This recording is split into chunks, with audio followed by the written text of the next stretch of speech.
So with that, we'll pass it to Joe Harawira to open the Threatened Species Summit. Thank you.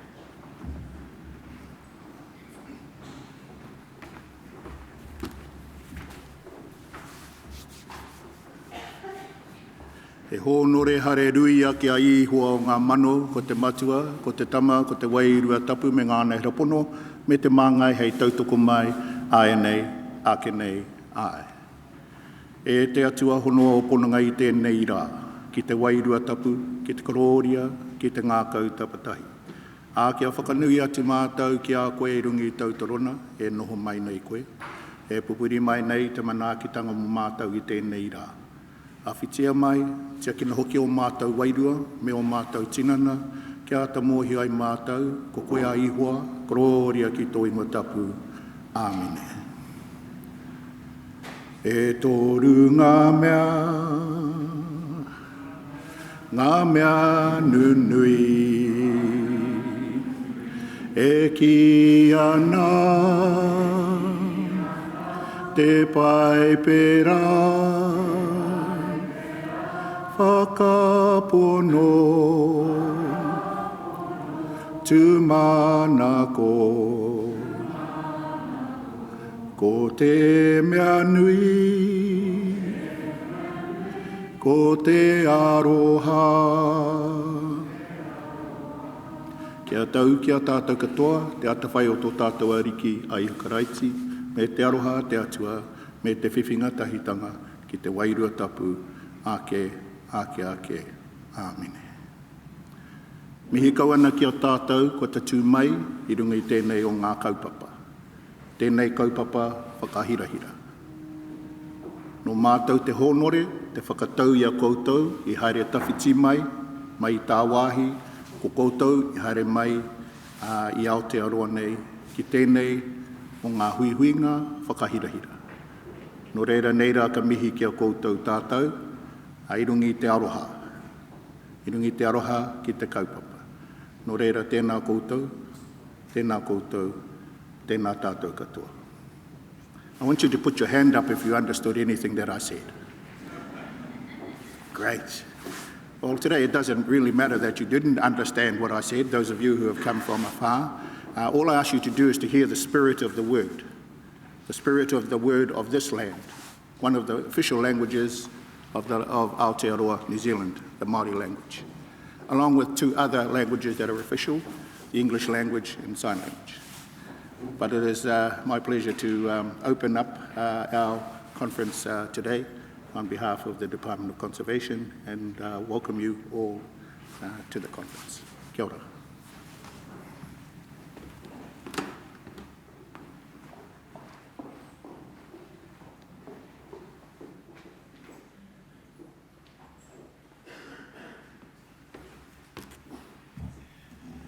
I iwi katoa nā mihi ka koutou, I ro rangatira mā, arahia, Joe, tina koutou, I ro rangatira mā Minita Barry, Minita Wagner, ta Rob Fennick, Gregory Andrews, tina koutou, I iwi tōnei, tina ko, tina rā, tina koutou katoa.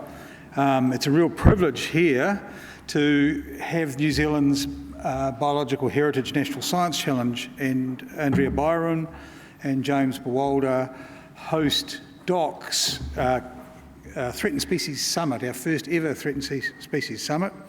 The Minister came back from meeting Gregory Andrews in Australia, and what a game changer Gregory has been for Australia. And last week I was hosting World Park Leaders in Queenstown, and I had all my equivalents from Australia there, and they thought one of the most successful things the Australian government had done was employ their threatened species ambassador, Gregory Andrews, who had singly changed a nation towards cats. And the Minister came back and says, I want a threatened species strategy and I want a threatened species summit like Gregory's done. So, Minister, we've worked hard to deliver today, and a lot of work by Emma Neal, Nikki Toke, and an awful lot of staff who have... Gregory, you've raised the barrier quite high for New Zealand, and we're trying to catch up. But hopefully you'll see what we've done. And I was with Gregory last night, and he says, you may even have bettered us, but we'll let Gregory judge that.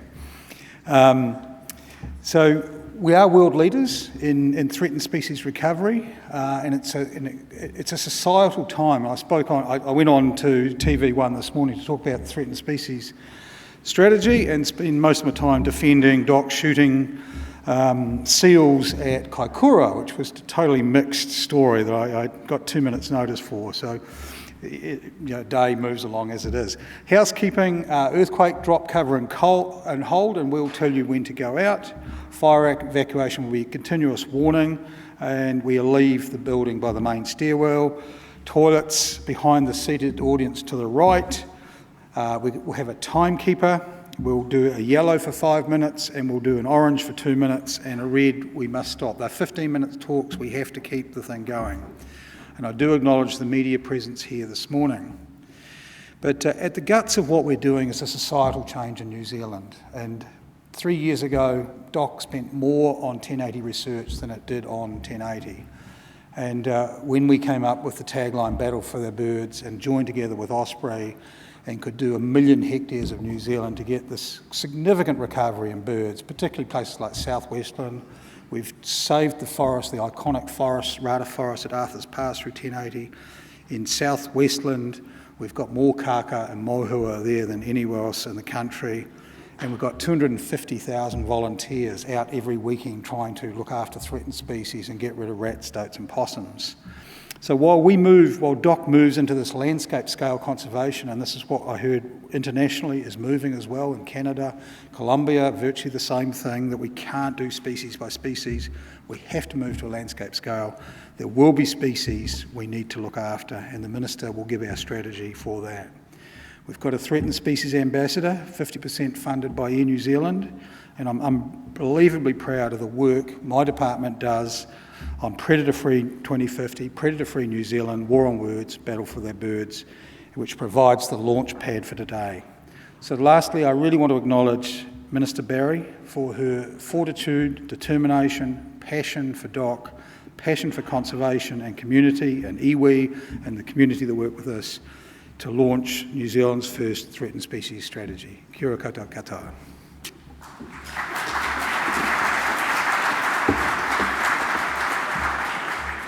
Kia ora, he mihi nui tēnei, mō tēnei, kaupapa nui, tēnā koutou, tēnā koutou, tēnā koutou katoa. Well, what a wonderful day this is. I welcome you all. I thank you all for your attendance, to my Co-Conservation Minister, Nikki Wagner, Associate Environment Minister, Scott Simpson, our Director General of Conservation, Lou Docs in his DNA, Sanson, our Australian Threatened Species Ambassador, Gregory Andrews. And even though the Australians are not our favourites at the moment with the budget and also with that myrtle rust incursion having blown in from Australia, we still love you, Gregory, and in the Anzac esprit de corps, we welcome you here today. And as Lou said, it was an important turning point when Scratch, Paul Jansen and I went over to Australia in 2014 and experienced that sort of threatened species envy when I saw the Australians nudging ahead of us a bit in the, in the courage that it takes sometimes to really activate your population into realising how important it is to save our most threatened and endangered taonga and to have a plan and to work towards it. So something that had its inception a couple of years ago is really coming to fruition today. I acknowledge you, all of you who are here today, who have been part of getting us to where we are. I'd make particular mention of Rob Fennick, Devon McLean and Jack Hobbs, amongst others, who will be speaking at this summit. Because we stand here today on the shoulders of giants. There are people who have been associated throughout their professional lives, throughout their entire lifetimes, really, with raising awareness of our protected and vulnerable species and what we need to do to save them. And I thank them for those decades and decades of hard work. All of those discussions around the campfires out in the bush somewhere, where people shared their good ideas, a lot of which we've pulled together in the strategy that we're about to outline here today. Last August, when I was with the Prime Minister and half a dozen other senior ministers launching the Threatened Species Strategy, the Predator-Free 2050 goal at Zealandia, I thought we'd peaked. I thought this was a great day for conservation, and it was the start of something great, but I didn't realise quite how great it would be, actually. The enthusiasm, the momentum that has continued over the past 9 months has surprised us all and encouraged us all. It hasn't taken much for New Zealanders to be awakened to the idea that there is a problem, and it's a problem that they can be part of the solution. And I think enabling people, winning over hearts and minds, and including them in a way that Kelvin Hastie has, who works for Next now, enabling communities to do good work. Our Threatened Species Ambassador, Nicola Toki, for all her hard work and engaging hearts and minds. It has now, I think, reached a critical stage where no government in the future will ever be able to overturn the predator-free 2050 vision. It's now too entrenched already in the New Zealand psyche. It would take a very bold and courageous political group indeed to turn away from it now, and I'm very pleased by that. Future-proofing these kind of policies at a government level is not always straightforward, and as we've seen in America, things can be overturned quite quickly. I don't believe that will ever happen. Not that I'm being complacent at all. I think the momentum that we started 9 months ago that has been picked up around the country needs to be kept going. To date, we have signed memorandums of understanding with Wellington, and I congratulate the capital, being first off the blocks on this one. We've also signed an MOU now with Picton, and 19 signatories joined the Prime Minister and I in Dunedin about a month ago to sign up Dunedin. And it includes chambers of commerce as well as conservation groups and the usual suspects. And I'm sensing that across communities, towns and society, really, we are seeing a much more broad-based embracing of the notion of the benefits to be gained economically as well as spiritually and socially and in every other way to being predator-free. So we are doing very well, I think, with the partners. DOC has been working supporting innovative large-scale collaborative projects such as Taranaki Maunga, where the North Island robin have recently been released onto Mount Taranaki after an absence of about 110 years. Around 300 holiday camps around New Zealand have also declared their intention of making pests unwelcome visitors to their site. And today's Threatened Species Summit and the release of the strategy is another very important milestone moment in the conservation of our most precious flora and fauna. So with the launch of this strategy, which as Lou said is New Zealand's first ever, we are taking a big leap forward. And in that quote that has given the name to this entire conference from the late Sir Paul Callaghan just before his death, the crazy and ambitious idea about predator-free, but I think it just might work. It is our Apollo moonshot, and I think it is going to work. And I commend actually James Bawalder and also Andrea Byron for the great work that they have done in putting together this biological heritage and this conference. It is joining together all of us in a way that is meaningful, that we have scientists, we have conservationists, we have people across the spectrum who get it and understand that good science is at the heart of what we all need to do to achieve the goals. So this strategy, I see it really as the Minister of Conservation as a call to action for the nation to get behind the efforts that are already underway to safeguard our threatened native species and to restore them to healthy populations. And, you know, such as the battle for our birds, which we've run in 2014 and 2016. And that's in response to the beach masting or seeding. It's been very successful. The landscape scale predator control with aerial drops of 1080 has worked very well, I think, in saving bird species. And again, bringing New Zealanders to the point of realisation that we need to keep our eye on the prize. We need to focus on why we are doing these things. It isn't because we like to use compounds or that we want to go out there and kill things because we're murderers at heart. We just need to get on with the job if we are to save our threatened native species, and it's as straightforward as that. When I became the Minister of Conservation 2.5 years ago, I knew that my job would involve killing things, but I had no idea about what an assassin I would turn into. I'm now introduced regularly as Cabinet's biggest killer, and although colleagues and others have no need to be afraid of me, I did sign death warrants out last year on about 35 million rats, and very pleased to be able to do that. Because without taking those hard decisions, without holding the line on the science around 1080, we're not going to get to where we need to go. So it's a very important thing that we are all involved in. We use a lot of warlike words and terminology, and make no apology for that.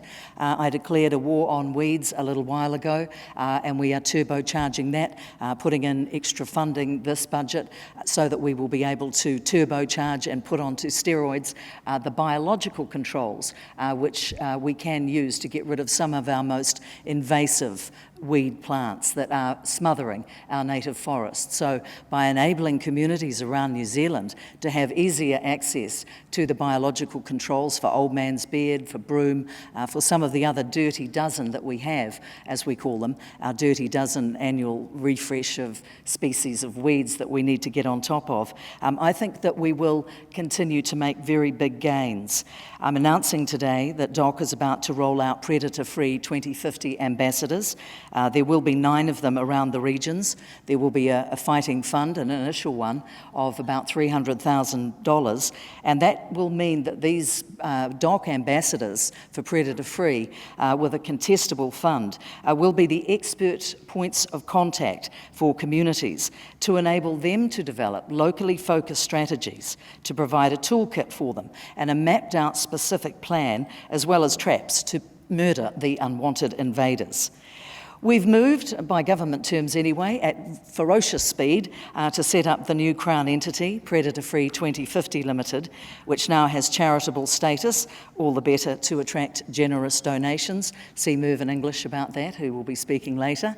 But we do really encourage people to understand the work of Predator-Free 2050 Board, and today when the panel meets and Rob Fennick, who's a member of that panel, speaks, people will be made much more aware of the work that is just about to take off and become very public. It is very important to have a good board. I think we have a stellar board with an extraordinary lineup of talent and abilities and skills and networks, both in New Zealand and internationally. And you'll be hearing from Warren Parker, Arahira Bennett, as well as Devon McLean, Rob Fennick, and Mervyn English from DOC.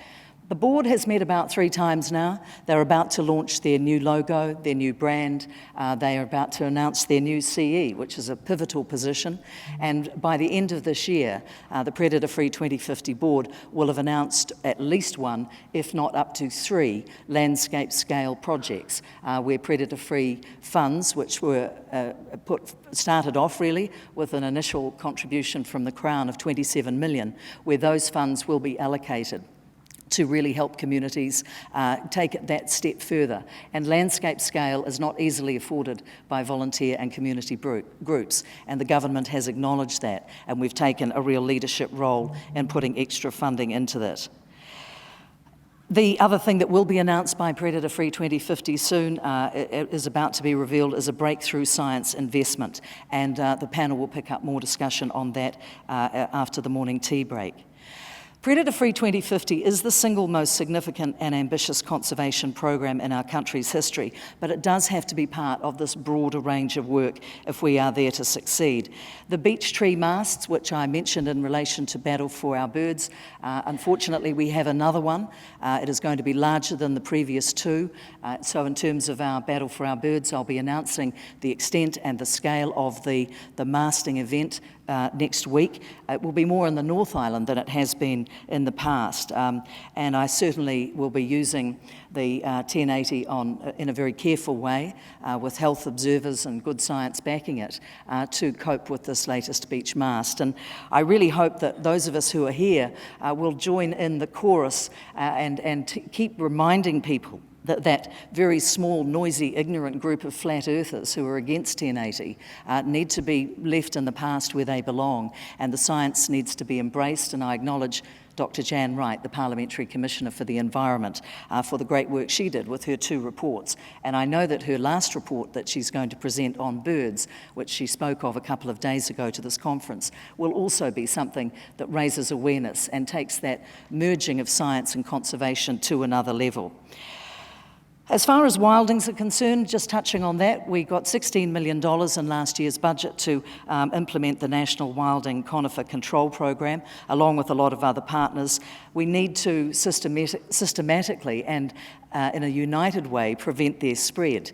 The predictions are dire and gloomy. Something like a quarter of our landscape will be covered within the next 20 years if we do nothing. That is not an option, and we are working very hard to make sure that we can achieve our aims around wildings control. And today it'll give me enormous pleasure to sign a Memorandum of Understanding with the Botanic Gardens of Australia and New Zealand. We've been working on this MOU for the past couple of years, and with the unwelcome arrival of myrtle rust confirmed at 2 sites in Northland, we are very vigilant. We have 100 people up there on the ground. MPI and DOC have joined forces to make sure that we are giving information to the public and working very hard on that. And by joining forces with the Botanic Gardens of Australia and New Zealand, we open up a whole new range of expertise around plants and propagation to help us do seed banks, to help us understand and control better what is happening with the spread, and to communicate better with the Australians who have had myrtle rust for the past 7 years. So there are many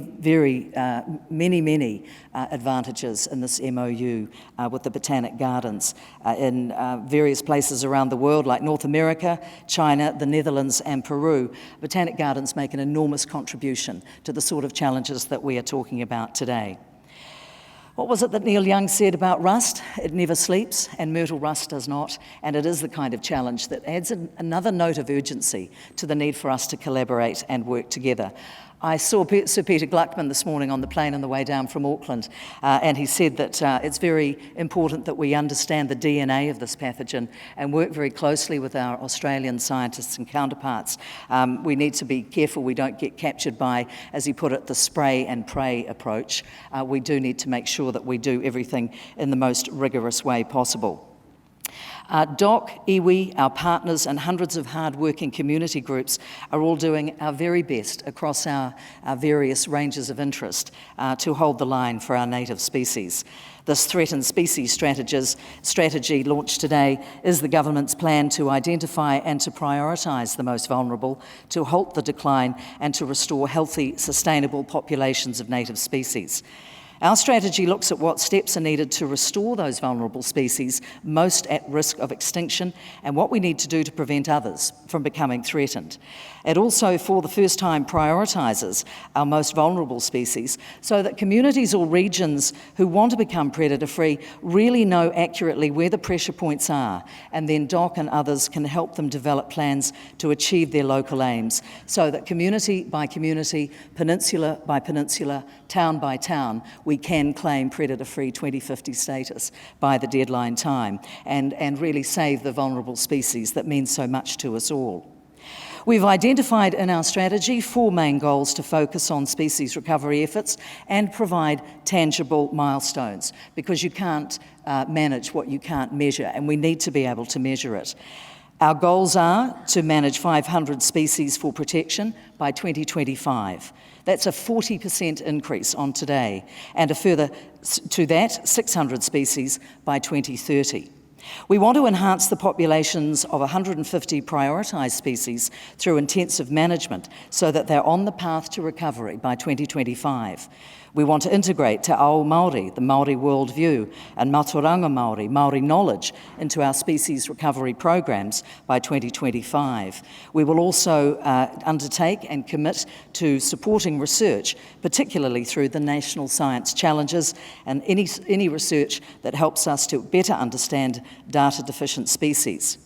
Working collaboratively in partnership with communities, businesses and philanthropists is absolutely essential if we are to deliver the predator-free 2050 goal.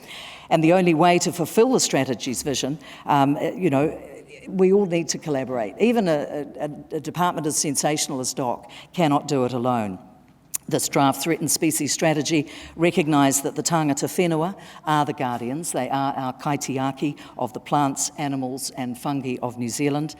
The strategy, underpinned as it is by scientific expertise and backed up by the can-do attitude and innovation we know we can expect from New Zealanders, has, I think, an enormous chance of changing the game and changing gear once again and stepping up. Interested parties, and that includes all of you here today, will have until the 31st of July to make submissions and to comment on the draft strategy before it's revised and released in its final form in August. There are thankfully several success stories that give us hope and that are living proof that it is possible to turn the tide. Today, I'm also announcing the release of the 2017 Bird Classification Report. It's an updated system that we review every 5 years for classifying our native birds according to their risk of extinction.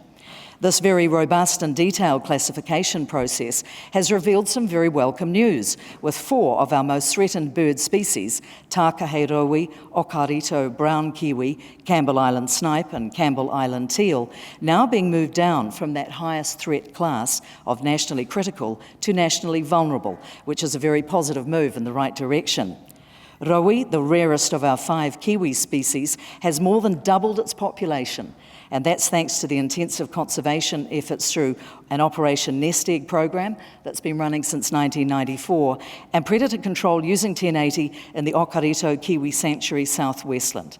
This latest bird classification shows that since the last assessment back in 2012, the fortunes of 22 threatened bird species, 29% of our taxa, have improved. Also of note is that half of the 14 taxa that have been shifted from threatened categories to the lower at-risk categories of recovering, declining or naturally uncommon have shifted because of the successful conservation programs and include the North Island brown kiwi and the white-flippered blue penguin. Overall, these improvements show us that the efforts of DOC, iwi community efforts and others are working, in particular through the sustained suppression of the predators or island pest eradications.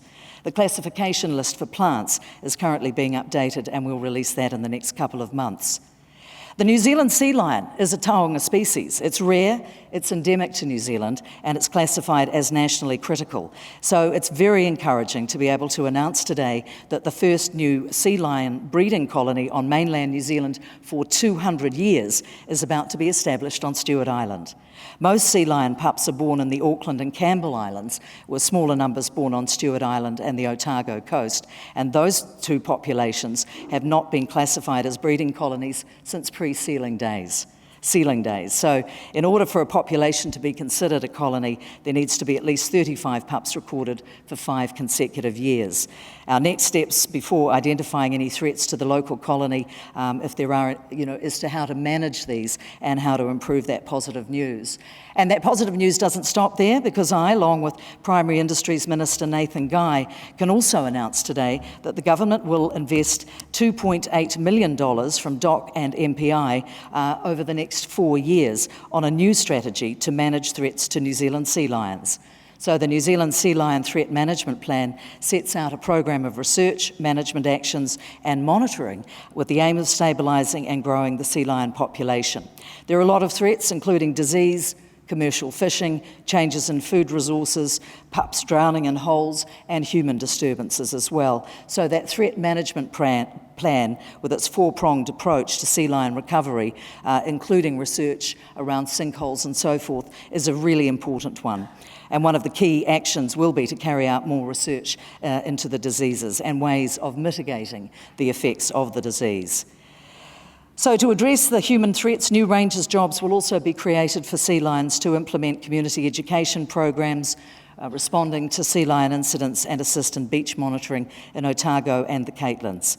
Consultation on the finer details of the Sea Lions Threat Management Program will take place with treaty partners and stakeholders next Tuesday and Thursday in Dunedin and in Invercargill. I know that all of us here today are committed to rising to the challenges of managing our unique and threatened species. This summit and the overall Biological Heritage Conference provides us with a forum to discuss the urgent issues ahead. I want our grandchildren, our mokopuna, to be able to see the magnificent Pahutakawa and Kauri. We cannot lose them to rusts and dieback. We cannot put anything at risk. I'd like future generations to be kept awake at night by the sound of kiwis in the suburbs, to be able to walk in predator-free native bush rich with birdsong, and to be able to see sea lions in colonies on the mainland. At home, I have a picture on my wall of the distinctive white-tipped huia feather. It is a daily reminder to me that when it is gone forever. And these are the risks we cannot and will not take. I'm very much looking forward to hearing the inspiring speakers that are gathered here for this summit. Together, I believe that we can win this war and protect and save our native taonga treasures. Thank you.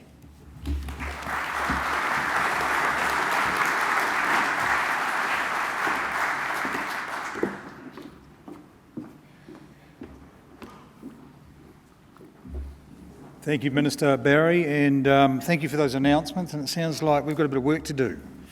But we appreciate your energy and drive for threatened species and what they mean to our treaty partner as Tonga species and to New Zealand as part of our national identity.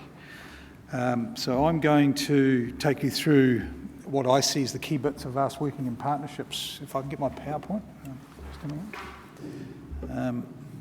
I don't know how do I operate my PowerPoint? Do I just go like that and somebody will do it?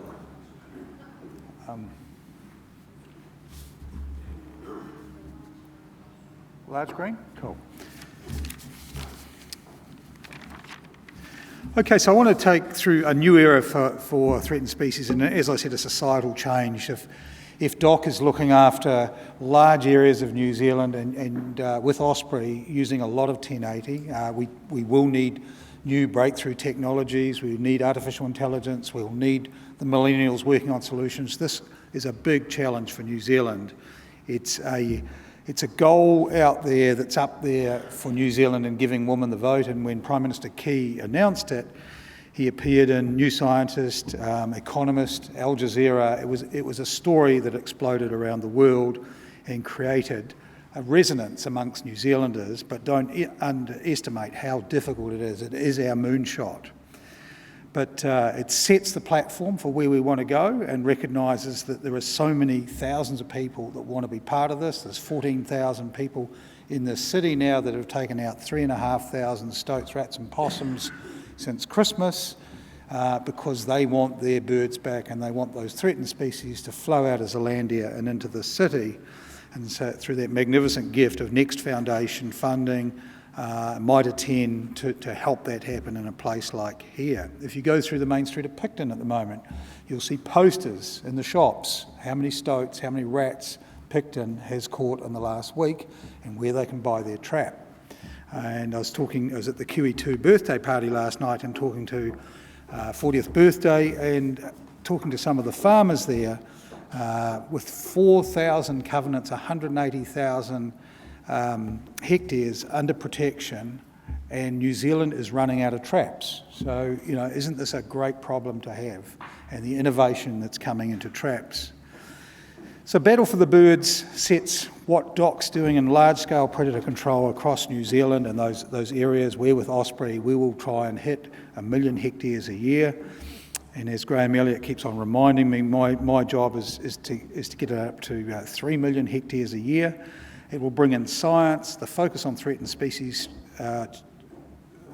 research, and the work that Ken Huey and our chief scientists have done in constructing an environmental science roadmap, because we know New Zealand across the board spends about the same as DOC on environmental science, around about 380 million. And we want to give that focus that these are the triggers that if we're going to shift a whole country into a new space, that we desperately need the science that sits in this room to be part of this. So we've had a remarkable year. We've turned around Kakapo, Taiko, Kokako, Whio, Takahi and Ruiwi, but we've still got tragedies. We've got Mackenzie Weta, just a few of them left around that airport at Twizel. We've got New Zealand dotterel, went down to 65 birds. We got them up to 250 and they collapsed to 160, so they're as rare as kakapo. So we've had to spend 400,000 urgently getting on top of totally new problems like spurwing plover, like blackback gulls, like deer eating eggs. So these are the challenges we constantly face, and we can only do it with communities. And I do acknowledge what Ngā Whenua Rahui, QE2, have done with 180,000 each of private land protection.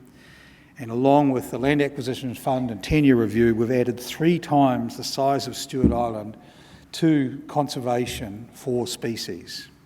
And The Economist this week reported the leadership of New Zealand with the Chinese government, funded by Fonterra, to get protection of wetland habitats for threatened species in China. And John McKinnon, our ambassador, went down to the Lunan coast last week and welcomed the Godwits with the chief executives of my agencies in Beijing, and said in his 6 years in China, it was the most remarkable thing he's done as ambassador for New Zealand, to actually think how we save threatened species in China and link up together. So the challenges are neat, they're fascinating. People are understanding why these birds, why these species are so important. So we have to achieve this in partnerships with iwi, with business, with community. We need the innovation. It all started back in it really started back with the world's first ecologist in New Zealand, Leonard Cochrane in Canterbury, and then the world's first conservation ranger, Richard Henry. And in 1880, in our tragedy to become Little Britain, as we brought in all these rabbits, we had our first conservation debate, and farming won out over science, and we did the widespread liberation of stoats. At this time that Rudyard Kipling wrote the poem about Auckland City, the last, the loneliest, the loveliest, exquisite. And within 8 years, the sounds of our forests started to fall quiet. And we protected those stoats. And then within 6 years, those stoats had got from Alexandra to Dusky Sound, and the New Zealand government set up the first ranger, Richard Henry, to shepherd those kakapo onto Resolution Island, only to have that tragedy in 1902 when he saw a stoat arrive on Resolution Island. And 140 years later, we're still trying to get those stoats off Resolution Island. And adjoining Resolution Island is Breaksea Island, which was another pioneering place for New Zealand, where we, a group of rangers and wildlife service and lands and survey and forest service people, got together and said, how can we take rats off an island, 86 hectares? They did it, and this has exploded to now there is hardly an island eradication anywhere in New Zealand, in the world, where an ex-doc person or a New Zealand helicopter pilot is not involved. We have mastered that technology. Last year we declared Ahu Ahu, Great Mercury, predator-free, and we're hoping to declare Antipodes. Projects like Project Jansoon and the Next Foundation, Cape to City, Reconnecting Northland, the money that we put in to create Good Nature Traps, $500,000 for a startup, have all helped create the vision for predator-free New Zealand. It's these little bits of New Zealand at war with species that are creating the remarkable movement we have, but don't underestimate the challenge we face. Partnerships with iwi are really critical to how we go. These are their tonga species. The treaty sets out what they saw as their tonga, their treasures in terms of whenua awa and those tonga species. And some of the real leadership that the New Zealand government has shown in particularly to Harawira and Waikato, where it's given that land its own entity, its own persona. So it's no longer taking from the land, it's giving to the land. And with Tūhoe, we now have the largest managed population in New Zealand of kōkako. It's all ground-based, so it employs people. And we have 200 pairs of kōkako. And the general thrust is we put in whatever we were putting in to the former national park, they put in, and together we're going to supercharge that place together. And we've got many examples of that. Ngāi Tahu has quietly been working away through Rainbow Springs, saving 500 kiwi through Operation Nest Egg at no cost to DOC, and putting those back into habitats. And that's all over the country. The iwi are doing their bit. Ngā Whenua Rahui plays a key role in that. One of the really neat stories you get to see in this job is private people doing stuff that's seriously edgy.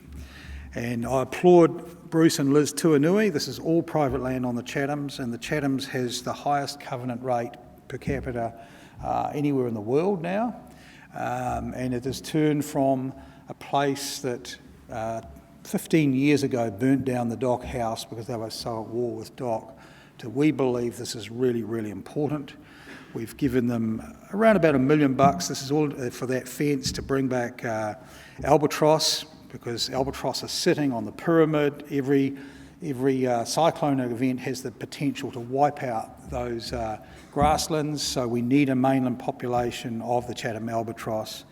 Taiko, thought to be extinct, decades of effort by Mike Bell and Bruce and Liz Tuanui. This year, 31 chicks.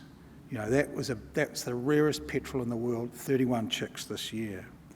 Shifting 80 albatross, involving Ngā Whenua Rahui, the Conservation and Science Levy, money from the fishing industry, Air Chathams, Chatham Island lobster, and now working on Pitt Island shag, Chatham Island shag.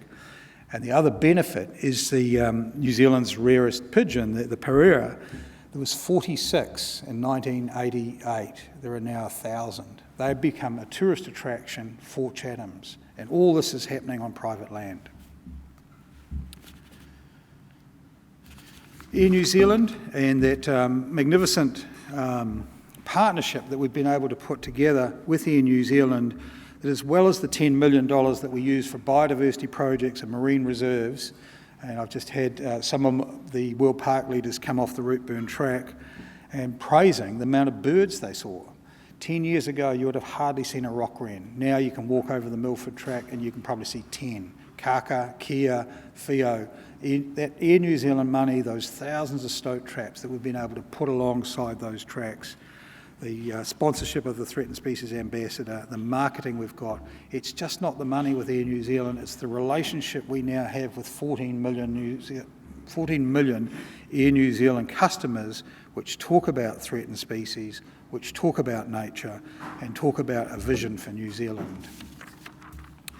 Kakapo, a tonga species for Ngāi Tahu, and the first of our real partnerships with $5.5 million spent by Comelco, a New Zealand aluminium smelter, that has taken that bird from 51 birds to 160 birds and 36 chicks last year. And we were rapt to have Meridian come in as the new sponsor. Everybody thought commercial partnerships are going to be really, really tricky because Doc will end up holding this thing without a partner when a partner moves on. We had two companies wanted to be a partner with Ngāi Tahu and Doc on Kakapo. So Meridian is now going to charge into that with genetics, nutrition, disease management. They're offering us their engineers, and that's something we did have with Comelco. Their staff were over there constantly running our hydro scheme, helping build our huts. It's the unrealised benefits of a lot of these partnerships we have when a company actually associates themselves with a species and puts above the call of the actual money to help. And Jeremy Wells is bringing us a whole new audience about kakapo. We now have kakapo at a maximum number in terms of the islands we got predator-free. We desperately need to find more predator-free land. We're thinking of Pegasus, we're thinking of Resolution. That's an incredible problem to have, that in 1995 this bird was verging on extinction. Fulton Hogan is another fascinating one. And this happened by one of our staff sitting on a plane with Bob Fulton saying, "Oh, so you're from Doc. Tell me about these partnerships, because I own New Zealand's biggest roading company. I import more tar than anybody else in the country." And by the end of the plane trip, he'd asked, I'm really interested in helping out. Is there something I could help out with? And that led to $1 million for Tākahi, and the first time we've ever got through 300. If we can get to 500, we have a self-sustaining population. For 30 years, we've been banging away at 200, and we've finally got it up to 300. And now with Ngāi Tahu and the money from Fulton Hogan, we want to establish a mainland population in Te Waipunamu rather than exporting Ngāi Tahu birds to the North Island all the time. So just a chance meeting, and Fulton Hogan, remarkable partnership in that as soon as we had those whales go ashore at Tākaka, Bob phoned me and said, "Do you need any earth moving? Do you need any diggers?" The same at Kaikoura. This is the unrealised benefit of just quietly helping conservation. I said, Bob, why do you want to do this? He says, well, we're a really successful company and we just want to make a difference. We don't want a big hiss and a roar about it, but our people want to belong to doing something for conservation. Whio Forever, an inspiration of Albert Brantley, the previous CEO, but continued by Mark England. And when I spoke to Jenny Shipley, she said this has been so valuable for the Genesis brand. The basic concept's simple. We can have sustainable energy in some of our most pristine rivers, and we can have Whio below and above hydro dams. So we've taken that population from 300 in 2011 to 560 pairs in the space of that sponsorship, and we've expanded that to the whole country. And it is a sponsorship that has survived changing CEOs, although it was Albert Brantley's creation. Mark England, as the incoming CEO, sees the power of that to the brand of Genesis Energy. And lastly, a new one that we've just started, the Taranaki Maunga project, with this magnificent gift of money from Neil and Annette Plowman and the money that we're able to bring together with Next Foundation and ourselves. The partnership with Taranaki iwi, the fact we started with Taranaki iwi, all our discussions were with Taranaki iwi. To the extent I think some of the local government was annoyed that the partnership wasn't with them, we said it's about the Maunga and we have to start this with iwi and then expand it. It is going to expand. We've actually just, Mike Slater and Zero Invasive Predators have just done New Zealand's first 1080 operation double hit, leading to 100% kill. So it shows we can actually continually develop new technologies. We've brought in Shell, Todd Oil Services, Taranaki Savings Bank, Landcare Research and Jasmine Social Investments, an anonymous donor. So this has got a whole city behind it, and it's got a whole image of Taranaki in terms of tourism, in terms of believing in that Maunga as people of Taranaki and wanting that Maunga as predator-free. Very similar to what we're doing with Next Foundation and Project Jansoon, but this one much, much stronger in terms of what we're doing with our treaty partner in terms of taking predators off that mountain. And what we're able to do, because when you look at a photo of Taranaki from space, it's that perfect circle, is Regional Council has expanded predator control right out. We've got 14 communities joined together in what we call Wild About Taranaki, and we're actually able to grow that whole Maunga project out. These are ambitious projects.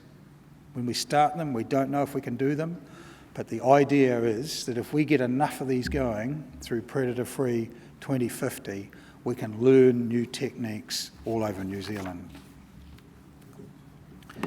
So we believe the foundations are set.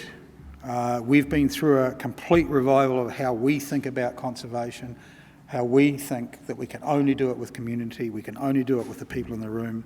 We don't take this challenge lightly. Predator-Free New Zealand is New Zealand's moonshot. Turning around our threatened species is the goal. We believe we have a very real plan, but it needs you above all to help us. Kia ora koutou katoa.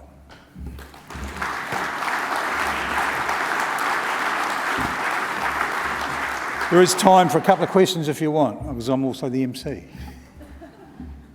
You can either question the Minister or me. Do you want the Minister or me? I'd like both of you, actually. Right.